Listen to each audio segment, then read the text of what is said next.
Привет, друзья и гости международного канала Алга Петербург в нашей летней студии. Саша Карельский, Ваня Червинский.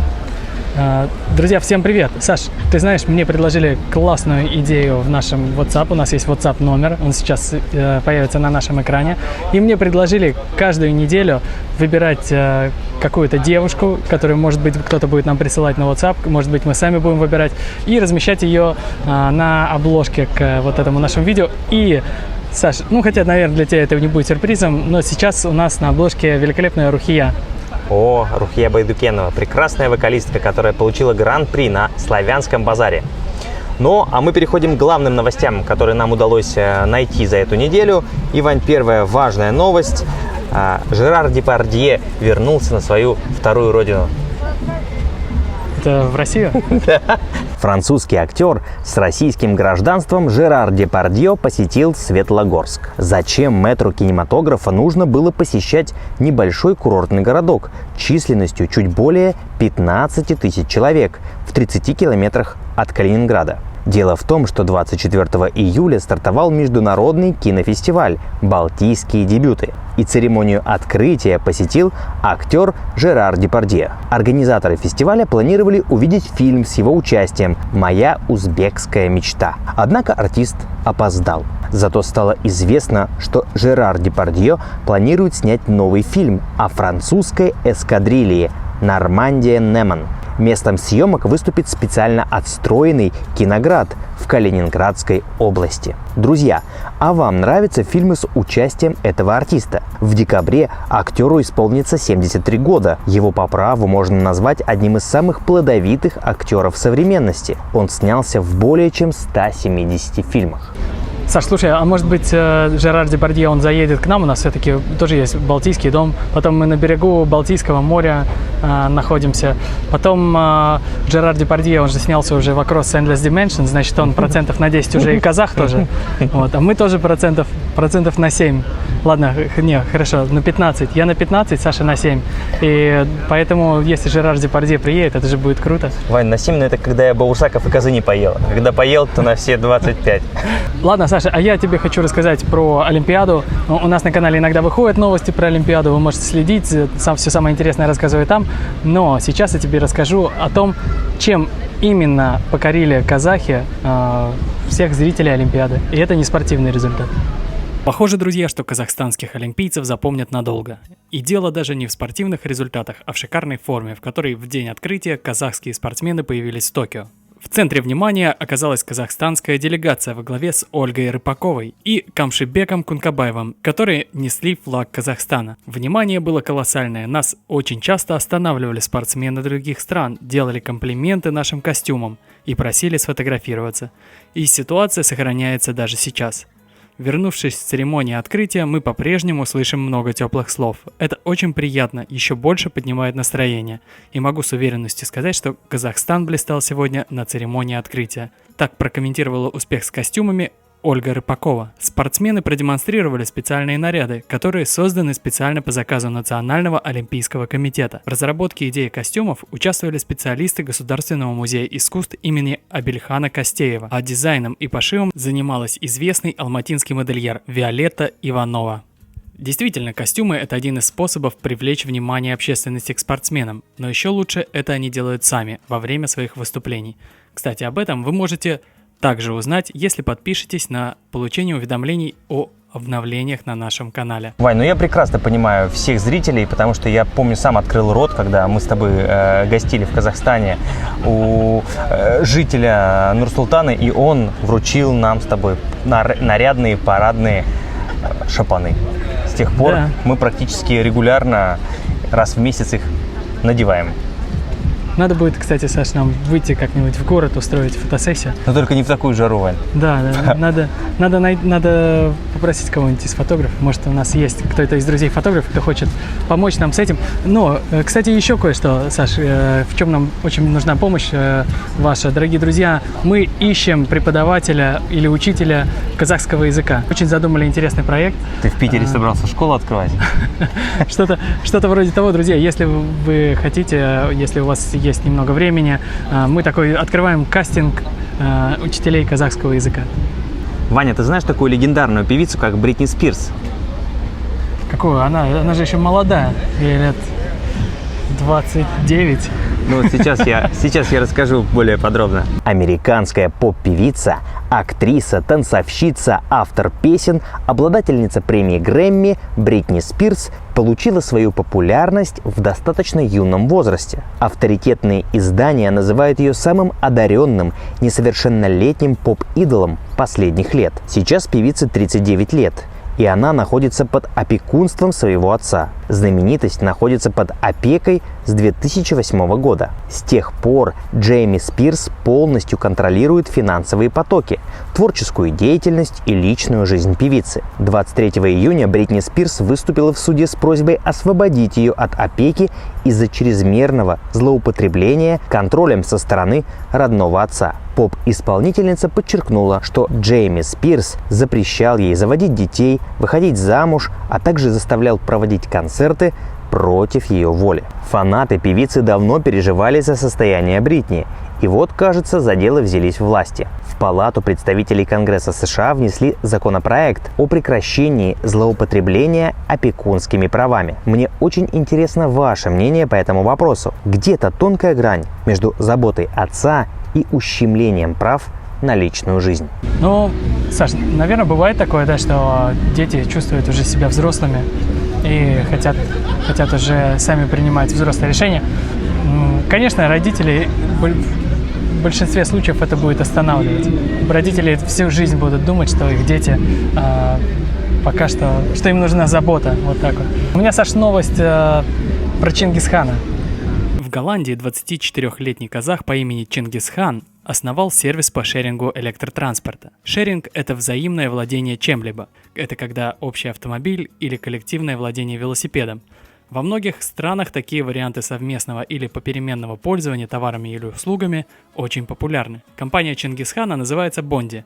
Это международная компания, потому что свой стартап Чингисхан открыл со своим другом из Великобритании Максом Шаллоу, с которым они вместе учились в Университете прикладных наук Арнема и Неймегена. Первые электробайки-компаньоны запустили в городе Арнеме, а затем уже и в Гааге. На сегодня стоимость компании можно оценить в несколько миллионов евро. Нужно обязательно добавить, что за все время учебы казахстанец входил в топ-5 лучших студентов-предпринимателей среди 37 тысяч учащихся в университете, а также попадал в список 25 самых перспективных молодых людей до 25 лет в Нидерландах, а его проект Бонди вошел в топ-100 экологичных проектов в стране. Вот так вот молодой парень своим трудом и терпением добивается успеха в бизнесе в чужой стране, еще и с другом, который говорит на неродном ему языке. Желаем ему успехов и удачи, ведь все-таки, кажется, миру обязательно нужен второй Илон Маск. И если он будет из Казахстана, а звать его будет Чингисхан, это будет очень круто. Так что Алга Бонди, Алга Чингисхан. Слушай, Вань, ну что, парнишка молодой, я думаю, с таким именем все двери открыты. Да, скоро у его компании, похоже, будет во всех странах шеринг. А может еще произойдет слияние и объединение Илон Маск и Чингисхан? Чингисхан будет помогать Илону Маску сдавать в аренду его SpaceX корабли, да? Да. До Марса. Ваня, ты знаешь, что у нас с размахом в Петербурге отмечали День военно-морского флота? Вроде же не пускали никого. А вот красивые кадры все-таки есть. Хочу показать. 25 июня вся страна отмечала День военно-морского флота России. В этом году страна отмечала 325-ю годовщину образования российского флота. Разумеется, в Санкт-Петербурге прошел военно-морской парад в честь Дня ВМФ. В торжественном мероприятии приняли участие 4000 военнослужащих, более 50 кораблей, катеров и подводных лодок, а также 48 самолетов и вертолетов морской авиации. Впервые в параде участвовал ракетный подводный крейсер стратегического назначения «Князь Владимир». Я считаю, получился очень красивый парад для красивого города. Саш, ты знаешь, я вот с детства мечтал быть моряком. И каждый раз, когда у нас был День военно-морского флота, всегда пытался прорваться на корабль. Вот ни разу что-то у меня не получилось. Вань, ну ты бы видел там, какая защита на этих кораблях стоит. Неудивительно. Да, видимо. А в этом году вообще не пускали никого. Видимо, не судьба. Ну, хоть на Аврору сходи. Туда вроде говорят, на пускают. Аврору тоже. Только с улицы пока что. Ну, Саша, у меня есть классная новость про то, как красавицы из Казахстана попадают на обложки глянцевых журналов. Казахстанские модели попали на обложку журнала Vogue в Мексике. Модели из Казахстана Кристина Менисова и Зарина Ева попали на обложку Vogue Мексика. И, между прочим, они уже появлялись на страницах глянцевых журналов. Кристина недавно украсила обложку Elle Arabia, а Зарина – журнал Максим в Бельгии и во Франции. Сами же девушки очень активно развиваются. Зарина учится в Нью-Йоркской киноакадемии, она уже играла в казахских фильмах «Томирис», «Бизнесмены», «Уроки казахского», а также в российских кинопроектах «Вратарь галактики» и «Временные трудности». Также в Казахстане Зарина была одной из лучших моделей на неделях моды. В ее копилке вдобавок ко всему и титул первой вице-мисс на конкурсе красоты World Beauty Queen в Сеуле. Ну а Кристина Менисова переехала в США 5 лет назад, успешно работает в качестве модели с известными мировыми и американскими брендами, такими как Giovanni Dresses, Михаэль Костелло, Михаэль НГО, Fashion Nova и другими. Очень красивые девушки, желаем им успеха. Ну и на всякий случай в описании можно найти ссылки на их инстаграм. Слушай, Вань, ну я пока смотрел новость, сразу на всех девчонок подписывался. Класс, мне понравилось. Да. А тебя жена-то за это ругать потом не будет? А кто же ей скажет?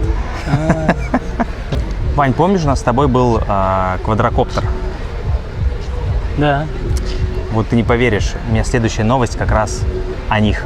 Эта новость всерьез заставляет задуматься о том, что современные технологии и искусственный интеллект с каждым годом прогрессирует и уже вовсю может потягаться с человеком. Исследователи из Цюрихского университета разработали алгоритм, с помощью которого дрон с искусственным интеллектом смог победить 2 пилотов-людей на экстремальной гоночной трассе.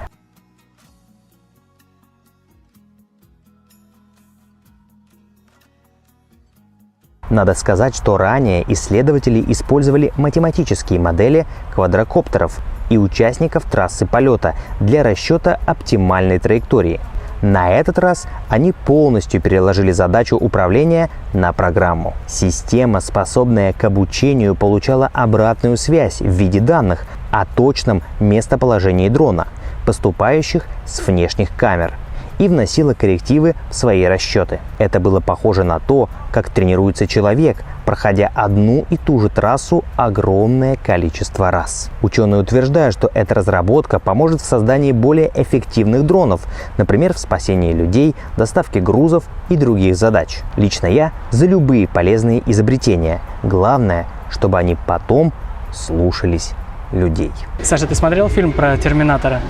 Да, кажется, восстание машин уже близко. Сейчас мне на секунду немного такое переживание, я поймался на мысли, что я переживаю. Ну, тяжело, мне тяжело пока что представить. Технический прогресс точно в этом плане не остановить. Дай бог хотя бы угнаться.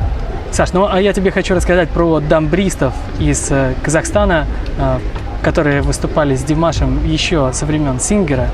И они едут в Испанию на очередной конкурс. Дамбристы из Казахстана едут на фестиваль Costa Brava Music в Испании. Темирлан Олжабай и Ернат Наурыз, которые прославились благодаря совместным выступлениям с Димашем на китайском конкурсе Singer в 2017 году, были приглашены в Испании. Фестиваль Costa Brava Music пройдет с 20 по 24 сентября. Кстати, организаторы испанского фестиваля заметили дамбристов благодаря их победе на конкурсе Golden Time Talent, на котором дамбристы сыграли произведения Вивальди из цикла «Времена года». Лично я не сомневаюсь в том, что ребята смогут порадовать зрителей испанского конкурса своим ярким выступлением, поэтому желаю им удачи и успехов. Ах да, еще кое-что. Сейчас проходит Олимпиада в Токио, и министр культуры Казахстана Актоты Раимкулова назначила дамбристов амбассадорами культуры Казахстана на Олимпиаде, что, безусловно, уже является очень серьезной оценкой их таланта и творчества. Вань, ну я наслышан про этих ребят, неоднократно делал про успехи их на всевозможных конкурсах, поэтому уверен, что у них самые большие шансы на победу. Поэтому ничего не остается, как пожелать ребятам удачи. У меня последняя новость. У меня еще 2. Как ты? А вот. Ты сказал 6, а у меня сколько раз? 2. А у меня 5. Ну вот сегодня я тебя уделал. Ваня, следующая новость у меня про самоотверженного школьника. Школьник из британского графства Йоркшир решил пешком добраться от дома до Лондона, чтобы привлечь внимание к проблеме изменения климата. 11-летний мальчик по имени Джуд начал движение по маршруту из родного городка Хэбден-Бридж. Он собирается преодолеть пешком 321 километр и добраться до Лондона. Каждый день школьник намерен проходить по 16 километров и планирует добраться до британской столицы за 21 день. Там он хочет призвать министров ввести налог на вредные выбросы углерода ради спасения планеты. Идея подобной акции появилась у Джуда после прочтения книги «Ужасные предсказания», в которой предлагалось улучшить ситуацию с климатом с помощью налога на выбросы для предприятий. Я надеюсь собрать под петицией 100 тысяч подписей, чтобы ее смогли обсудить в парламенте. Мера заставит предприятия думать, что использование ископаемого топлива и невозобновляемых источников энергии будет стоить им больше денег, чем использование экологически чистых или возобновляемых альтернатив, пояснил школьник. Ох уж эти продвинутые школьники. Я в их возрасте ходил только на рыбалку, в лес по грибы и на ближайшее озеро искупаться. А думал о том, как напроситься к соседу поиграть в приставку и о том, с кем буду танцевать на дискотеке на предстоящих выходных. Напишите и вы в комментариях про свое детство. Вспомните себя в 11 лет. О чем вы думали, о чем мечтали, чего хотели. Саш, слушай, а этому школьнику, наверное, надо показать наш фильм о феномене казахов с Маратом Жиланбаевым. Ну, я не к тому, что 300 километров – это очень маленькая дистанция. Просто, может быть, он какой-то из советов, которые Марат Регенович дает своим ученикам, он же учит марафонцев, может быть, ему помогут, и, возможно, он эту дистанцию пройдет Быстрее. Ну, не быстрее, но, может, хотя бы с комфортом. Раз уж у тебя новости закончились, у меня еще 2, я хочу все-таки добить. У нас, друзья, кто забыл, у нас байга, кто больше новостей сделал, тот и чемпион. Итак, Саша, голливудская звезда Ева Лонгория. Знаешь, знаем такую, да, Димаш Кудайберген выступал на ее вечеринке. В общем, она похожа казашкой, потому что ей понравился невероятно фильм Тимура Бекмамбетова. Голливудская звезда Ева Лонгория восхитилась новым фильмом Тимура Бекмамбетова. Звезда экранов посмотрела на новый фильм Тимура Бекмамбетова «Ромео и Джульетта» и была восхищена этим фильмом. И она даже оставила комментарий в Твиттере на эту тему. Браво фантастическому и разнообразному подбору актеров в фильме и его создателям, которые переосмыслили «Ромео и Джульетту» Шекспира для поколения соцсетей. Фильм только что представили на фестивале Sundance, и мне не терпится узнать, какая из платформ купит его, чтобы зрители могли насладиться этой новой работой. Пока что фильм не все могут посмотреть, но скорее всего уже в ближайшее время у нас будет возможность оценить шедевр маэстро в кино или на экранах наших мобильных устройств. Поэтому для разогрева вашего интереса небольшой спойлер. Действие фильма проходит в наши дни, а события разворачиваются на экранах смартфонов главных героев. В роли Ромео предстал афроамериканский актер Кэмерон Энгельс, а Джульетту сыграла американская актриса латиноамериканского происхождения Франческа Ноэль. Режиссер фильма Кэрри Уильямс. Съемки прошли в Лос-Анджелесе и завершились в феврале, но затем производство было приостановлено из-за пандемии. Ну что, получилось мне вас заинтриговать или нет, не знаю, но мне самому невероятно интересно будет посмотреть фильм. Так что ждем. Слушай, ну прям заинтриговали. Мне кажется, лучшей рекламы этой картины не придумаешь. Теперь все будут ждать. Ладно, Саша, я тогда продолжаю. Да? Наш друг, красавчик Иманбек, стал еще круче, еще красивее, появился на обложке глянцевого журнала. А тем временем Иманбек появился на обложке мужского журнала, и выглядит это просто потрясно. Иманбек Зайкенов в костюме от Prada оказался на обложке журнала Harper Bazaar Казахстан. Героем нашей второй печатной обложки стал музыкальный феномен, первый казахстанец, получивший премию Грэмми, хитмейкер Иманбек. Так сообщил журнал на своей странице в Instagram. И я могу сказать, что, похоже, эта обложка может помочь Иманбеку найти свой собственный фирменный стиль. Ведь он уже не просто парень из Аксу и железнодорожник, он мировой диджей, пример для молодежи. И, возможно, если еще не легендарный музыкант, то уж точно можно сказать, что он вошел в историю мировой музыки. И да, кстати, благодаря своему шикарному виду, он также сегодня появляется на обложке к нашему сегодняшнему выпуску. Слушай, Иманбеку идет такой образ. Ты знаешь, я впечатлен. Да, кажется, очень на стиле. Дизайнеры поработали на славу. Вот бы нам такой прикид кто-нибудь организовал, Вань. Саш, ну это Prada, они не всем подходят. Не всем по кошельку ты вел. Саш, подожди, ну это еще не все. Под конец хочется порадовать наших зрителей музыкальной паузой от красавчика Фабио Казали. Слушай, Ваня, ничего, если Фабио будет петь, а я свои кадры из Турции покажу. Все-таки тоже хочется похвастаться. Я 2 месяца отдыхал, столько всего наснимал красивого. Слушай, интересно будет. Друзья, внимание на экран.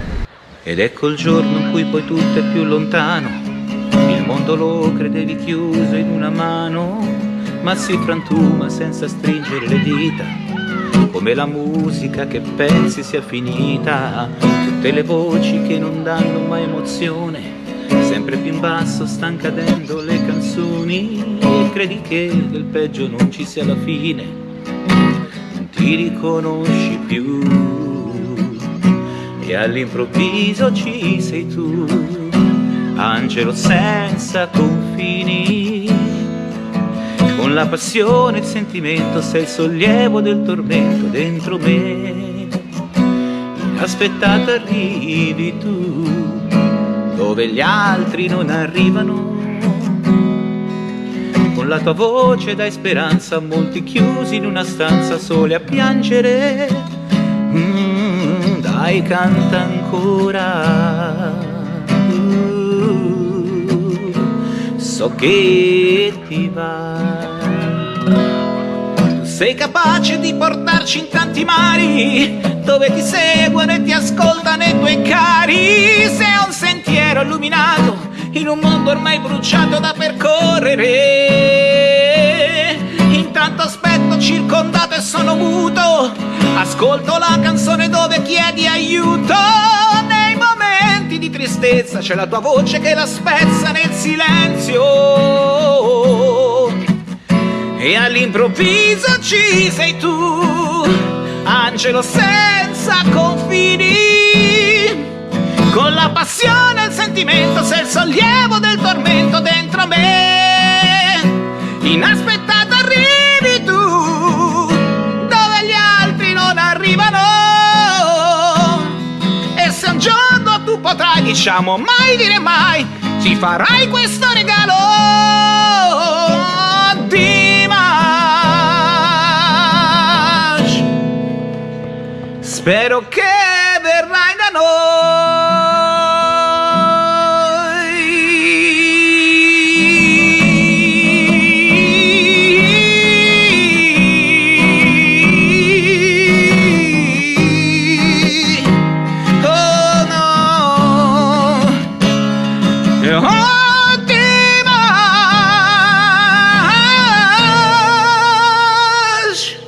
Spero che verrai da noi.